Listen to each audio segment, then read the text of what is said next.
आपको आत्मज्ञान कब हुआ? हम आपके बारे में जानना चाहते हैं। आप अपने बारे में कुछ नहीं कहते। सभी संत अपने आत्म साक्षात्कार की बातें सुनाते हैं। आप क्यों नहीं बताते?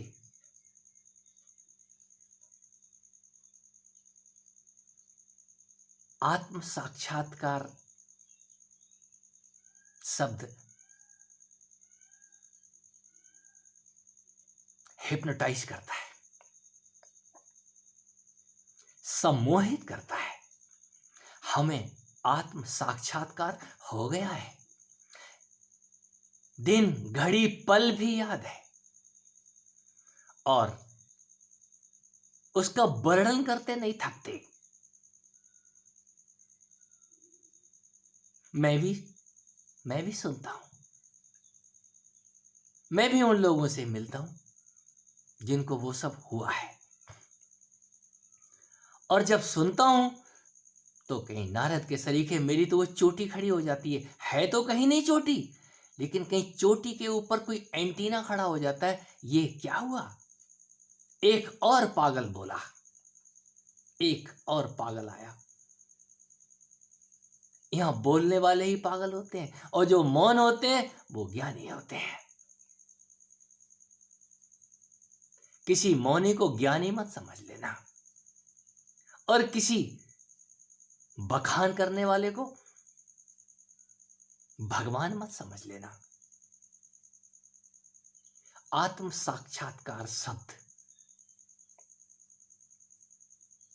कहीं साक्षात्कार हो तो जाए, और वो भी अपने से।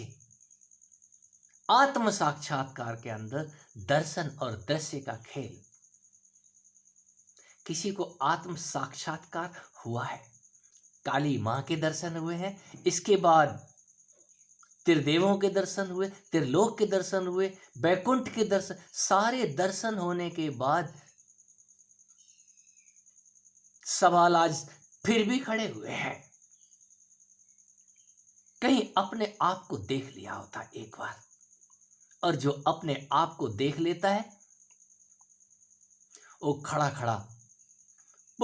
खड़ा मुझ जैसा आंसू बहाता है। ये ऊपर से मुस्कान मत देख लो, मेरे अंदर अथाह आंसुओं का सागर है। कारण क्या है? कहीं उस यशोदा के आंगन में खड़ा होकर के नित्य रोना शुरू कर देता हूं। मैया मोए दाऊ बहुत खिजायो,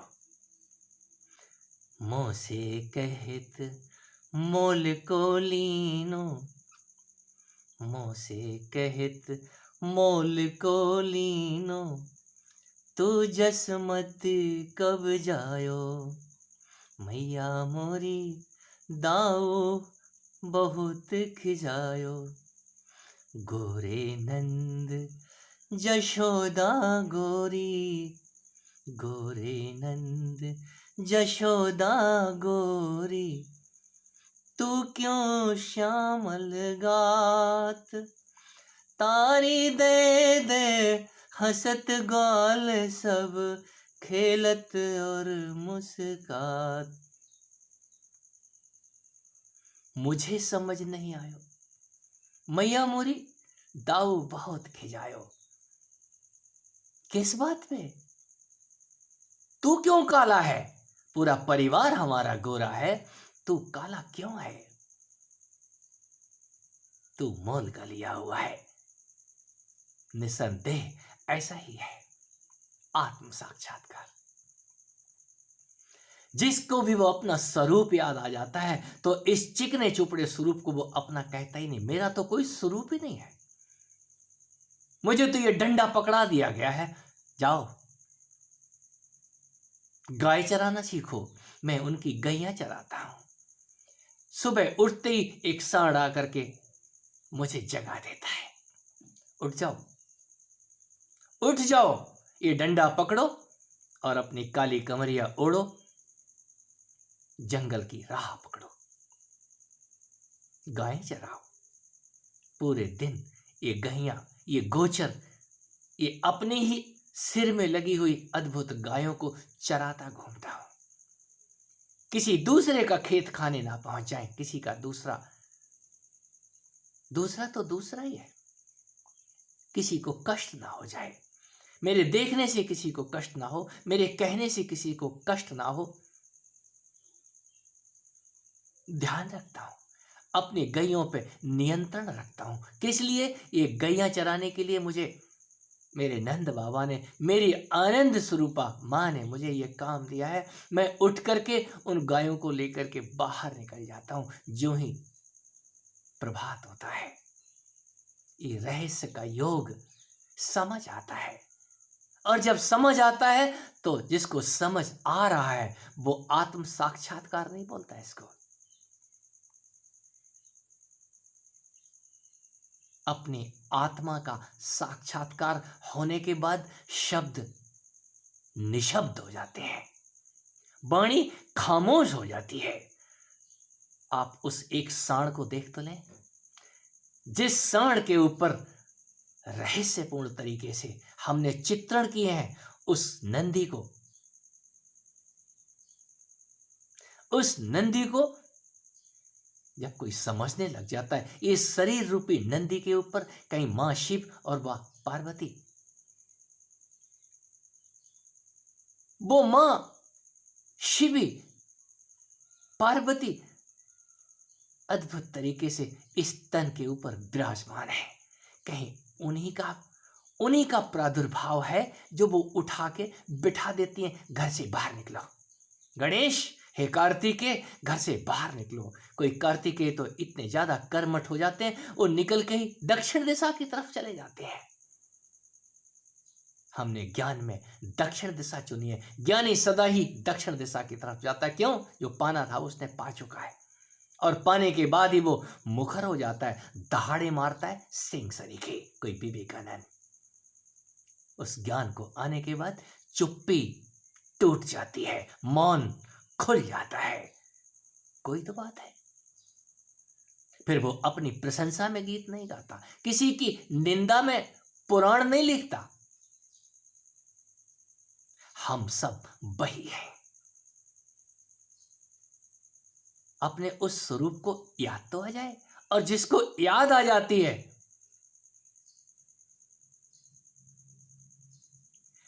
फिर उसको आत्म साक्षात्कार जैसा शब्द बोना लगता है। क्यों? वहां साक्षात्कार करने के लिए तो कुछ है ही नहीं, वहां तो अपना ही चेहरा है, हम ही हम। तू तो है ही नहीं वहां पे, वहां मैं ही मैं। ये तू का खेल, मैं और तू का खेल सदा के लिए चला जाता है। मैं ही अपनी राधा हूं, मैं ही वो बंसरी बाला हूं। ये पता जब चलता है तो यशोदा के आंगन में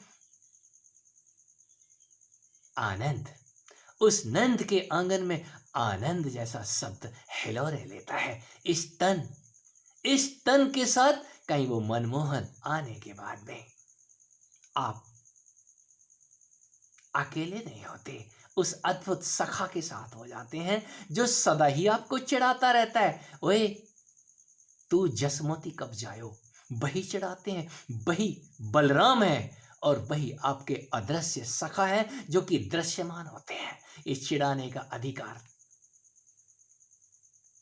गोरे नंद जशोदा गोरी, बलराम भी गोरे हैं। तू कहां से काला है? तो कृष्ण रोने लग जाते हैं। कृष्ण नहीं, कहीं वो आपका ही स्वरूप है, क्यों ना रोए? पहली बार याद आती है, मेरा तो कोई कलर नहीं है, मेरा तो कोई रंग नहीं है, मेरे पास तो कोई ना देखने के लिए दृष्टि है, फिर भी मेरे पास वो सब कुछ है। और कालांतर में वही कृष्ण सब पे भारी पड़ते हैं। आप अपने उस सखा को, उस स्वरूप को एक बार देख तो लो, और जिसने भी देख लिया है वो आत्म साक्षात्कार की बातें नहीं करता, वो साक्षात है। फिर उसका कभी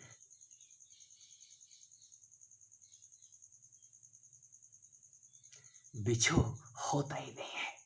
कारण क्या है? वो आपका सदा का साथी है। और जिसको साथ मिल जाए तो वो अपना स्वरूप भी भूल जाता है कि मेरा भी कोई स्वरूप है। फिर वो आप उसको किस भाषा से क्या शब्द देते हैं ये आपके ऊपर है।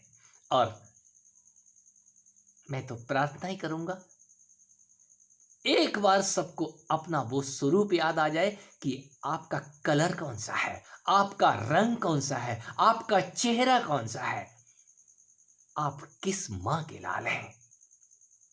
और जिसने भी जाना है वो अपने आप को कुंवारी माँ से पैदा हुआ कहता है। मैं कुंवारी माँ का लाल हूं। मेरी माँ मैरी, मैरी शब्द कहीं कबीर सरीखे पैदा होते ही फेंक दिए जाते हैं। कुंवारी से पैदा हो गए थे। ये ज्ञान की बेबूस पहेलियां अपने आप खुल जाती हैं। और कैसे कह दूं आपको, जब वो सब घटित हो जाएगा मेरी बातों में, आपको फिर कौतूहल नहीं लगेगा और ये सब जानने योग्य है। उसको जानने के बाद ही कोई आनंद से विभोर हो जाता है। राधे राधे, राधे राधे, राधे कृष्ण, ये अद्भुत उच्चारण निकलता है। क्यों? हम उनके सदा ही साथ हैं। ये साथ सबको मिले।